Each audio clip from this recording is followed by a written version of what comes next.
Imagine a shadowy night fighter slicing through the wartime skies, its crew burdened by a secret heavier than the bombs below. A decision to betray their homeland for the sake of conscience, landing on enemy soil with a machine that could change the course of the air war.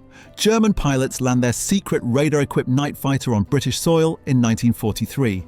RAF mechanics fix it. Then they let the Germans watch them work on it. Here's why this wasn't insanity, it was genius. Spring 1943. A German Ju-88 night fighter takes off from Denmark with orders to intercept an unarmed British civilian plane. But pilot Herbert Schmid and his wireless operator Paul Rosenberger aren't planning to follow orders. They're about to do something that could get them executed as traitors and hand the Allies a piece of technology that could save thousands of lives. Their flight engineer, Erich Cantwell, has no idea what's about to happen. But here's the thing, nobody expected. The real shock wasn't the defection itself. What made this different from every other wartime defection started before they even left the ground. Schmid and Rosenberger weren't just tired soldiers. They'd seen things most Germans never witnessed. Both had flown in the Spanish Civil War, watching Nazi tactics tear through civilian populations. Rosenberger had seen the concentration camps. They knew what they were fighting for, and they wanted no part of it. So when they got orders to shoot down an unarmed plane carrying civilians, something snapped. They faked an engine failure, dropped life rafts into the sea to simulate a crash, and turned west towards Scotland. Cantwell only realized what was happening when Rosenberger pulled a gun on him mid-flight. But the betrayal inside that cockpit was nothing compared to what happened after they landed. Because when those RAF Spitfires found them over the North Sea, things got complicated fast. Think about what Cantwell must have felt. You're doing your job, flying a routine mission, and suddenly your crewmates are hijacking your own plane with you in it. He didn't share their political views. He wasn't anti-Nazi. He was just a flight engineer who wanted to survive the war. Now he's being forced to defect at gunpoint, knowing if Germany ever gets him back, he's dead, regardless of whether he wanted to be there or not. That's the thing about war nobody talks about. Sometimes you don't get to choose your side. And what the British did with these three men after they landed shows just how blurry those sides really were. When they touched down at RAF Dice, the reception waiting for them split into three completely different fates. One of these men would become a prisoner. Another would help test the plane himself. And the third? He'd end up doing something for the British that would have gotten his entire family killed back home. The Ju-88 they brought wasn't just any night fighter, it was equipped with Liechtenstein BC radar, the most advanced airborne radar system Germany had. The British knew this technology existed because they'd been getting shredded by it for months. German night fighters were finding RAF bombers in complete darkness, shooting them down before they even knew what hit them. Allied bomber crews were dying by the hundreds, but the British had never captured one of these radar systems intact.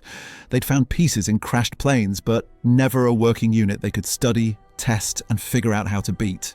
Until Schmid landed and offered them something nobody saw coming. He told them he'd fly the plane for them. Himself, in British skies. The intelligence officers didn't know what to do with this. Defectors usually arrive broken, terrified, or both. They don't volunteer to demonstrate their country's secret weapons. But Schmid wasn't playing games. He explained the radar system in detail. He walked British engineers through every component. Rosenberger translated technical documents they'd brought along. Meanwhile, Cantwell, held at gunpoint during the entire defection, got shipped off to a standard POW camp. He wanted nothing to do with any of it. The British believed him that he wasn't complicit, but they couldn't trust him either. So they separated the crew and did something with that plane that sounds absolutely reckless. They flew it over Britain, with RAF pilots testing a German night fighter in their own airspace. Here's what most people don't get about wartime intelligence. Capturing enemy technology is only half the battle. You need to understand how it's used in real combat conditions. Reading manuals doesn't tell you how pilots actually operate under stress. Static tests don't show you the radar's practical limitations. So the British flew it. They pushed it to its limits. They figured out its blind spots. And when something broke during testing, because of course something broke, they fixed it. Right there, with German design principles they'd reverse engineered. And here's the part that seems insane. They let Schmid and Rosenberger watch them do it. because what happened next proved they'd made the right call. The information these two gave them didn't just help the British understand German radar, it helped them break it. Within months, RAF bombers were carrying something in their bellies that made every German radar operator think their equipment was broken. And it all came from what Schmid and Rosenberger explained in those debriefings. The British called it window. Americans called it chaff. Basically, strips of aluminum foil cut to specific lengths based on the wavelengths Schmid and Rosenberger had revealed. When RAF bombers dropped tons of it, German radar screens lit up with thousands of false contacts. Night fighters couldn't tell which blips were real bombers and which were just foil falling through the sky. The system that had been slaughtering Allied crews suddenly became almost useless. Bomber losses dropped dramatically. And it all traced back to that one Ju-88 sitting in a British hangar with two defectors explaining exactly how to defeat their own country's technology. But the cost of that knowledge was something nobody talks about, because back in Germany, both their families were now in danger. The Nazi regime didn't mess around with defectors. When they found out what Schmid and Rosenberger had done, their families became targets. We don't have complete records of what happened to them, but we know the Gestapo investigated. We know neighbours were questioned. We know that in Nazi Germany, having a family member defect to the enemy could mean interrogations, job losses, worse. Schmid and Rosenberger knew this would happen when they made their choice. They did it anyway. Meanwhile, they'd started new lives in Britain, not as prisoners but as consultants. They helped with propaganda broadcasts. They advised on interrogation techniques for other German POWs. And the plane they brought kept giving up secrets. Every time British engineers took it apart, they found something new the Germans had thought was unbeatable. This is what intelligence work really looks like. Not James Bond stuff, just methodical, relentless examination of every component, every wire, every design choice. The British tested that Ju-88 at Farnborough for months. They flew it in different weather conditions. They simulated combat scenarios. They figured out the radar's effective range, its refresh rate, its weaknesses in ground clutter. All the things German crews knew from experience but had never written down. And because Schmid and Rosenberger were there to explain the doctrine behind the technology, how German pilots actually used it in combat, the British got a complete picture. Not just what the plane could do, but how real crews actually fought with it. Which brings us back to that moment when RAF mechanics were fixing German equipment while German defectors watched, and why it wasn't crazy at all. Because what looks like trust was actually something more calculated. The British were teaching Schmid and Rosenberger something they'd need for the rest of the war. When you let someone watch you repair their own technology, you're sending a message. You're saying, we understand this now. We can maintain it, modify it, counter it. The British weren't being careless, they were demonstrating capability, and they were testing Schmid and Rosenberger's commitment. Would they speak up if the repairs were wrong? Would they offer improvements? Every interaction was an intelligence assessment, and both men passed. They didn't just watch passively, they offered suggestions, they explained things British engineers missed. They were all in. And that commitment led to something most people don't know about. They helped interrogate other German prisoners who had no idea who was really asking the questions. German POWs would get questioned by British intelligence officers. But sometimes, in the background, Schmid or Rosenberger would be there, out of sight, listening. When a prisoner said something that didn't add up, they'd point it out. When someone used German military slang that translators missed, they'd explain the real meaning. They became invisible assets, helping extract information from their own countrymen without those men ever knowing. It's brilliant and disturbing at the same time. These weren't collaborators doing it under duress. Cantwell refused all of that and stayed a regular POW. Schmid and Rosenberger volunteered because they genuinely believed stopping the Nazis was worth any price. And the price kept going up the longer the war continued. Think about living in that space. You've betrayed your country. Your families might be suffering because of your choice. You're helping the enemy kill your former comrades. But you're doing it because you believe, truly believe, that your government is evil and needs to be stopped. That's not a comfortable moral position. That's living in constant tension between loyalty and conscience. Most people never face that kind of choice. Schmidt and Rosenberger lived it every day for years, and when the war finally ended, they didn't get parades. They got complicated lives in Britain, forever marked as the men who switched sides. Meanwhile, that Ju-88 they brought became a museum piece, still there today. You can see it at the RAF Museum in London, the actual plane that changed the air war sitting quiet in a hangar, holding all those secrets. But let's back up for a second, because there's a whole layer to this story that makes the defection even more remarkable. That flight across the North Sea wasn't just a spur-of-the-moment decision. Schmidt and Rosenberger had been planning this for weeks, maybe months. They'd been watching for the right opportunity, the right mission that would give them cover to disappear.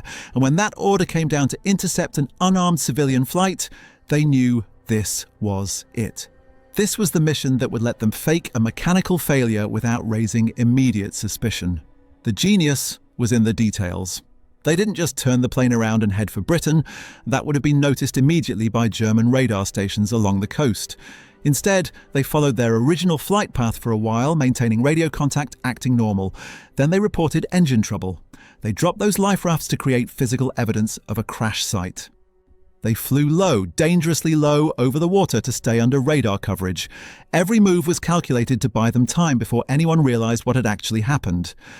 And here's something that doesn't get enough attention. They brought documents with them. Technical manuals, maintenance logs, operational orders. They didn't just hand over the plane, they handed over the entire context of how it was used.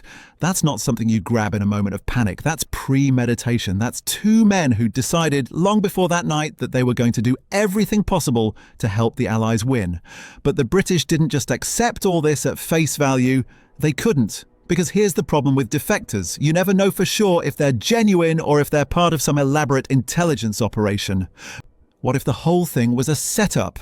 What if the plane had been deliberately sabotaged to explode during testing? What if Schmidt and Rosenberger were actually working for German intelligence, feeding false information to mislead Allied countermeasures? So the British put them through the ringer.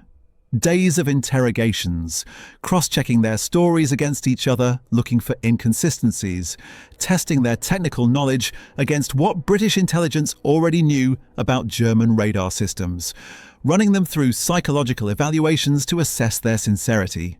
And slowly, gradually, the intelligence officers became convinced these guys were for real. Part of what convinced them was Schmidt's background. He wasn't some fresh-faced kid who'd been indoctrinated by Nazi youth programs. He was older, experienced, and his service record showed he'd been in Spain during the Civil War. The British knew what had happened in Spain. They knew German forces had used it as a testing ground for terror bombing tactics against civilians. They knew about Guernica and the other massacres. And when Schmidt talked about what he'd witnessed there, the rage in his voice was genuine. You can't fake that kind of moral horror. Rosenberger's story was even more damning for the Nazi regime. He'd seen concentration camps, not from a distance, not through rumours, he'd actually seen them. The details he provided matched what British intelligence was starting to piece together about the Holocaust, even though the full scope wouldn't be understood until the camps were liberated. Rosenberger talked about watching trainloads of people disappear into facilities that had crematorium chimneys running constantly. He talked about the smell. You don't make up details like that to sell a cover story. So the British made a calculated gamble. They decided these two were genuine, and they started integrating them into the intelligence apparatus. But they kept Cantwell separate because his story was different. He'd been coerced. He hadn't chosen this. And while the British believed he wasn't a threat, they couldn't use him the way they could use the other two. So Cantwell spent the rest of the war in a POW camp, probably safer than he would have been flying combat missions over Britain, but also completely isolated from whatever Schmidt and Rosenberger were doing. And what those two were doing was remarkable. The testing program at Farnborough wasn't just about understanding the radar, it was about understanding German tactical doctrine. How did night fighter crews actually hunt bombers? What were their standard search patterns? How did they coordinate with ground controllers? What altitudes did they prefer? What weather conditions gave them the most advantage? Schmidt and Rosenberger answered all of it. They flew simulated missions playing the role of German night fighters hunting British bombers. They explained how German crews used the radar in conjunction with visual spotting. They described the training programs that taught pilots how to interpret radar returns. They detailed the communication protocols between aircraft and ground stations. It was like having a complete manual for German night fighter operations. Except better than a manual, because these guys could explain the stuff that never gets written down. The tricks experienced crews develop, the shortcuts, the judgment calls. And the British used all of it. They adjusted bomber tactics based on what Schmid and Rosenberger revealed. They changed approach altitudes, they modified formations, they timed raids to exploit weaknesses in German coverage.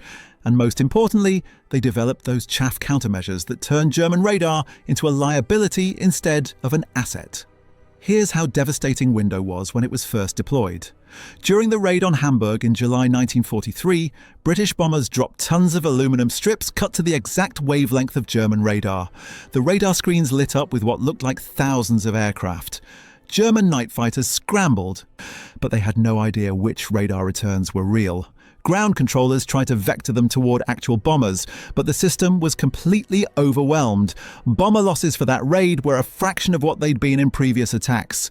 German night fighter crews were furious and confused, convinced their equipment was malfunctioning, and it all came from that one defection in May 1943.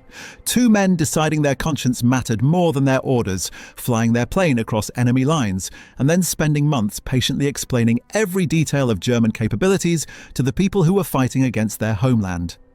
But here's where it gets psychologically complex. Schmid and Rosenberger weren't naive idealists. They knew exactly what they were doing. Every piece of information they gave the British would be used to kill German airmen. Maybe some of those airmen were also just following orders. Maybe some of them also had doubts about what they were fighting for. But they'd be shot down anyway, because war doesn't wait for moral clarity.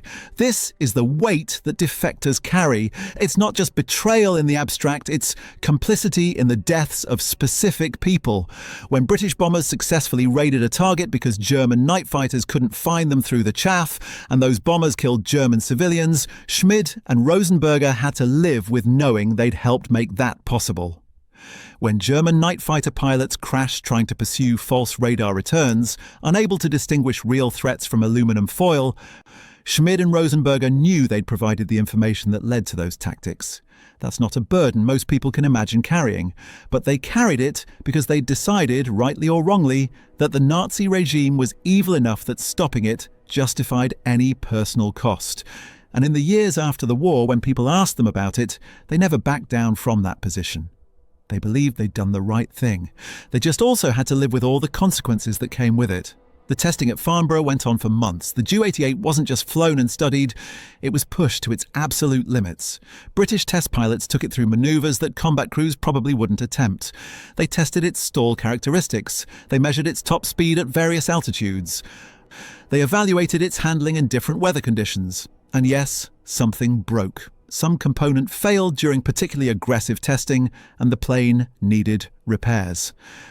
This is when the British made that decision that seemed so strange. They let Schmid and Rosenberger watch the repairs, and not just watch, participate. They asked questions about the design. They got explanations about why certain components were built the way they were, and Schmid and Rosenberger gave those explanations completely openly, holding nothing back. Why? Because by this point, there was no reason to hold back. The British already had the plane. They'd already reverse-engineered the radar. The technical secrets were out. What mattered now was the relationship. The British were demonstrating that they trusted Schmid and Rosenberger, or at least, that they were willing to act as if they trusted them.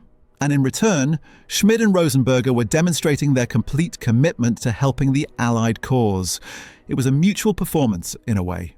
Both sides showing good faith. Both sides investing in a relationship that went beyond simple extraction of information. Because the British had realized these two weren't just sources, they were assets who could keep providing value as the war continued. And they did. The propaganda work Schmid and Rosenberger did was particularly effective because they could speak to German audiences with absolute credibility. They weren't British propagandists trying to convince Germans to give up. They were actual Luftwaffe pilots explaining why they'd chosen to defect. They could address the specific doubts and fears that German soldiers felt. They could counter the Nazi propaganda that claimed all defectors were cowards or traitors motivated by self-interest. When Schmid spoke on BBC broadcasts aimed at Germany, he talked about Spain. He talked about watching Nazi tactics evolve from military operations into terror campaigns. He talked about the moment he realised the regime he was serving had no moral boundaries. And German soldiers listening to those broadcasts knew he wasn't some actor reading a script. He was a real pilot with real experience, and what he was saying came from genuine conviction. Rosenberger's broadcasts were even more pointed. He talked about the camps. He didn't have complete information, nobody outside the Nazi hierarchy did, until the camps were liberated, but he had enough. He'd seen the trains, he'd seen the smoke. He'd heard the rumours that everyone pretended not to believe because believing them was too horrific. And he told German audiences, "You know what's happening. Maybe you don't know the details, but you know enough. And when this war ends, you'll have to answer for what you pretended not to see." That's devastating propaganda because it's true. It bypasses all the usual defences people put up against enemy messaging. It goes straight to the conscience. The interrogation assistance was more subtle but equally valuable. When German POWs were brought in for questioning, they'd go through standard interrogation procedures with British officers. But in some cases, after the initial questioning, they'd be brought into a different room where Schmid or Rosenberger would be waiting. Not in uniform, they'd be dressed casually, like civilians. And they'd start conversations that seemed almost friendly, just German speakers talking with other German speakers, sharing experiences, comparing notes about the war. Except it wasn't friendly conversation, it was intelligence extraction. Schmid and Rosenberger knew exactly what questions to ask, what details mattered, what inconsistencies to probe. They knew the military culture these POWs came from because they'd been part of it. They knew what information guards would try to protect and what they'd consider harmless to discuss. And they used that knowledge to extract intelligence that British interrogators would never get because they couldn't establish the same rapport. Some POWs figured it out eventually. They'd realised these weren't just fellow Germans who happened to be in Britain. These were the defectors they'd heard about. The pilots who'd betrayed the Luftwaffe. And their reactions varied. Some shut down completely, refusing to say another word. Some got angry, hurling accusations of treason. But some, and this is the part that mattered, kept talking. Because once you've already said too much, what's the point of stopping? And besides, maybe these defectors had a point. Maybe the regime really was as bad as they claimed. That's the insidious brilliance of using defectors as intelligence assets. They don't just provide information themselves, they crack open other sources by embodying the possibility that betraying the regime might actually be the moral choice. The Jo-88 itself eventually ended up at the RAF Museum, where it sits today. It's been restored to display condition, and if you visit London, you can see it. The radar antennae are still there. The cockpit is preserved. You can stand next to this machine and try to imagine what it was like for Schmid to fly it across enemy lines, knowing he could be shot down by, well, either side, by Germans if they realised he was defecting, by British if they didn't realise he was trying to surrender. Museum placards tell the story in sanitised terms. Defection, intelligence value, technical specifications, but they can't really convey what it meant, the weight of that decision, the fear during the flight, the uncertainty of whether the British would accept the surrender or just shoot them down. The moment Rosenberger pulled a gun on Cantwell and saw his crewmate realise everything he'd thought he knew about this mission was wrong. The hours of interrogation afterward, trying to convince British intelligence they were genuine while knowing one wrong answer might land them in prison as suspected spies. And they can't convey what came after. The years of living in Britain, helping fight against their homeland, knowing their families were at risk back in Germany. The nightmares that probably came with knowing their information was being used to kill people they'd once served alongside. The complex stew of righteousness and guilt that must have characterized every day. Certainty that they'd made the right moral choice, combined with the crushing weight of what that choice cost. This is what war does to people who actually think about what they're doing. It forces impossible choices. It makes moral clarity into a luxury that combatants can't afford. Schmid and Rosenberger had more clarity than most. They genuinely believed the Nazi regime was evil and needed to be stopped. But that didn't make their choices easy. It just made them necessary. Cantwell's story is different, and in some ways more tragic. He didn't choose any of this. He was just a flight engineer doing his job, and then suddenly he was a defector at gunpoint. The British treated him decently. They believed he wasn't complicit, and they didn't punish him for something he'd been forced into. But he spent the rest of the war in a POW camp, completely isolated from whatever larger purpose Schmid and Rosenberger found in their defection. For him, it was just captivity. Just waiting for the war to end so he could go home, assuming he still had a home to go back to. And after the war, his name was forever linked with theirs. He'd be known as one of the crew that defected in the Ju-88, even though he hadn't chosen to defect at all. That's another kind of betrayal, being forced into someone else's moral decision, and then having to live with the consequences as if you'd chosen it yourself. The broader impact of that single defection rippled through the rest of the war. The chaff countermeasures derived from the radar intelligence saved countless Allied lives. British bomber crews who would have been shot down by German night fighters made it home instead.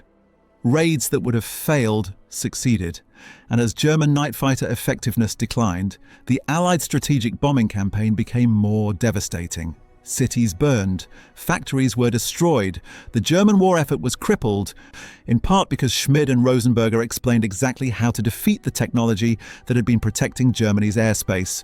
But it's important to remember this wasn't a magic bullet. German forces adapted. They developed new tactics. They modified their radar systems. They tried to counter the countermeasures. The technological and tactical chess game continued throughout the war. That one defection didn't end the night fighting over Europe. It just shifted the balance, gave the Allies an advantage they exploited ruthlessly.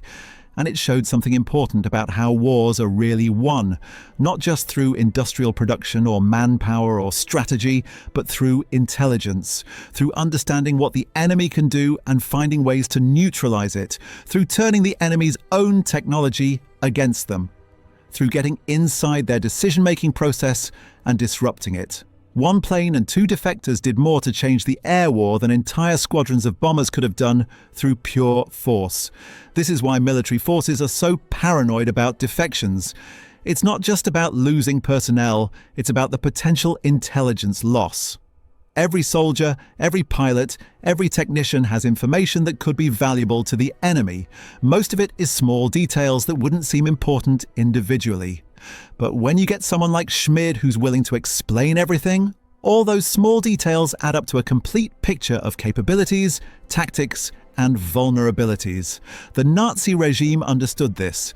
The Gestapo investigations into Schmid and Rosenberger's families weren't just about punishment, they were about deterrence.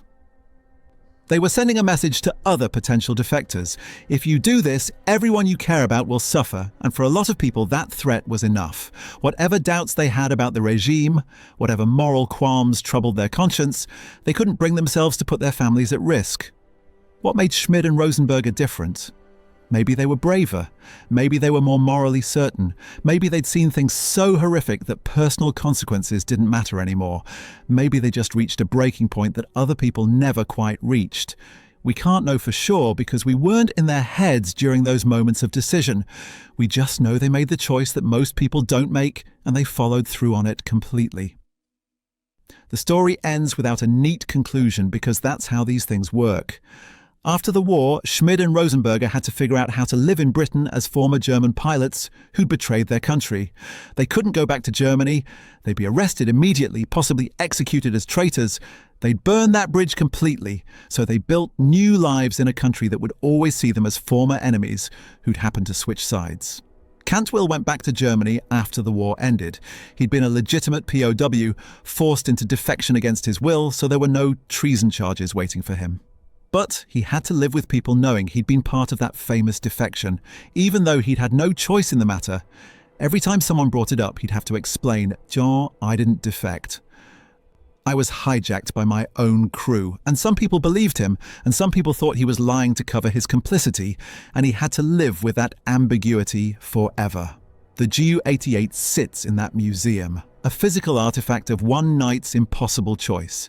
Thousands of people walk past it every year, maybe glancing at the placard, maybe taking a photo, probably not thinking too deeply about what it represents, but every bolt in that aircraft, every component in that radar system, every instrument in that cockpit is connected to a story about conscience, betrayal, sacrifice, and the messy moral reality of war.